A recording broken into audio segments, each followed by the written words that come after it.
Well, when I got robbed, it was fairly low-key. My mission president actually kept track of how many times each missionary got robbed. But my companion and I were walking down the street, and it was probably 7 or 8 at night, but it was dark. And we saw a drunk man coming toward us, so we crossed to the other side of the street. And then he crossed to the other side of the street with us. We're like, darn it, what do we do? And we realized we knew him. He was actually the brother of a member that we knew. So he came up and he had a newspaper in front of him. And he looked at me and was like, give me 10 lempiras or I'm going to shoot you because I have a 9mm shotgun.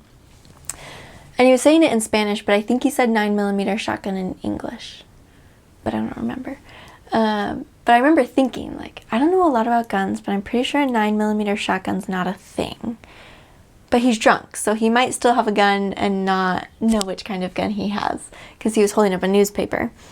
And the thing is, 10 lempiras is the currency they use there. 10 lempiras is like nothing. I could buy like 1 baleada with that. Like, you can't even buy a full meal with it. I don't know why he was robbing me for 10 lempiras. But so I pulled out a 5 and gave it to him. In hindsight, that probably wasn't a good idea. But in my mind, I was like, he's drunk. He won't notice that I'm saving myself 5 lempiras. And he pulls it out and he's like, this is only 5. I'm like, oh, okay, I'll get you your other 5.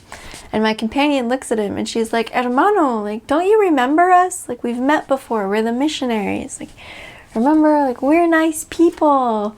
You shouldn't rob us.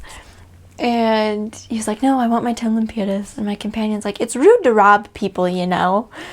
And he's just like, I didn't rob anyone. And I was like, you robbed me just now.